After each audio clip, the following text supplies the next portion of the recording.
جهان سردار مبارک فرمایي و یو جنتی به او هغه به او یو متکو ته ډډه والي او په دې کې به یو حور راشي یو ښځه به راشي نو دلې به په دې اوږه باندې د خوش طبیعتۍ نه ټس ورکړي او په ده باندې به سلام واچوي او دې به ورله د سلام جواب ورکړي نو دې به د هغې ښځې د مخ ته وګوري هغه به دومره خشته وي چې دومره صفا وي چې د هغې په دې ننګي کې به دې جنتي ته د خپل شکل ښکاره شي دی به ورته وي من انت ته څوک یې ابه ورته وي چې نه من المزید زه پکې لا زیاتي ما دا پکې لا هغه زیاتي را دونه خشته ده او یا جوړې بیچولې او یا جوړې او د هغې جوړو نه به ستا دا نظر وځي او د هغې په دې پنډو کې چې کوم نلې دي نو دا به هم درته د بار نه ښکاري دومره به خوبصورت وي د دنیا پوم بسی دې ته خو سپرنګان لګېدلي نو که ډېر هم شي نو معمولي به لاندې لاړ شي د دې به څه ډبروالي ډبروالي د جنت د پومونو دی غټوالي د هغې د سپرنګونو دی د دواړو جهانو سردار مبارک وایي د ځمکې او د اسمان په برابر به د هغې ډبروالي نو ماشاءالله چې په هغې پوم کې هم ناست دی او دغه خوبصورته ښځه د هغې په دې ننګي کې تا ته د خپل شکل ښکاري او دومره مزیداره خشته او په هغې پوم کې در سره ناستې وې لاندې باندې پکې ځای راځي ماشاءالله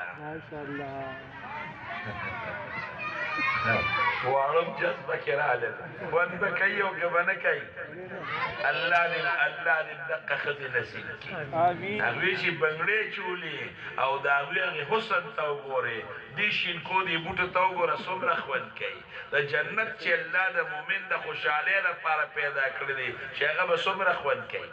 بیماری پکې نشته تشي موتیادې پکې نشته ډکې پکې نشته او دغه سترګو نوبت لیل پکې نشته پوزه بېدل پکې نشته غم دې رسلی بوډا کېدل پکې نشته د 3 کالو په عمر کې به الله دې یو ځل وردن نه کي بس مزې دي او جنت ته تلل پسې دي چې د الله په کلام او په قرآن باندې عمل راشي یو د قرآن حافظ رونو دا به د 10 کسانو سفارش کوي په کور کې خو 10 کسانی اته 9 کسانی یو بچی پکې ها حافظ کې یو خو ځان له پکې حافظ کې چې سفارش کوم کوي کنه چې یو کس حافظي زه د مور به سفارش وکړي د پلار به سفارش وکړي د رونو خویندو به سفارش وکړي هغه کورنۍ خوش قسمته ده چې په هغې کور کې د قرآن حافظ دي او زه نه ویم د دواړو جهانو سردار مبارک وي چې یو حافظ به د 10 کسانو سفارش کوي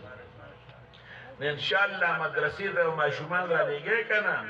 نن دا ماشومان الله قرآن خانه کړ قرآن د چا کتاب دی د الله چا نازل کړی دی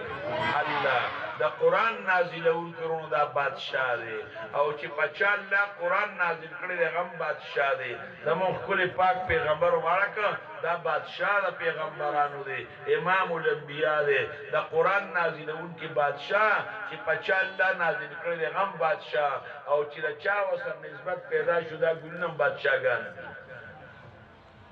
حافظ خو بادشاہ دی عالم خو بادشاہ دی الله دوی له څومره عزت ورکړی دی کوم عزت چې الله علماو له ورکړی دی حافظانو او قاریانو له ورکړی دی دا عزت د بل چا نشته دوی سره د خلکو په زړه کې محبت دی ورونو خپل بچي به مدرسو ته رالېږي ښه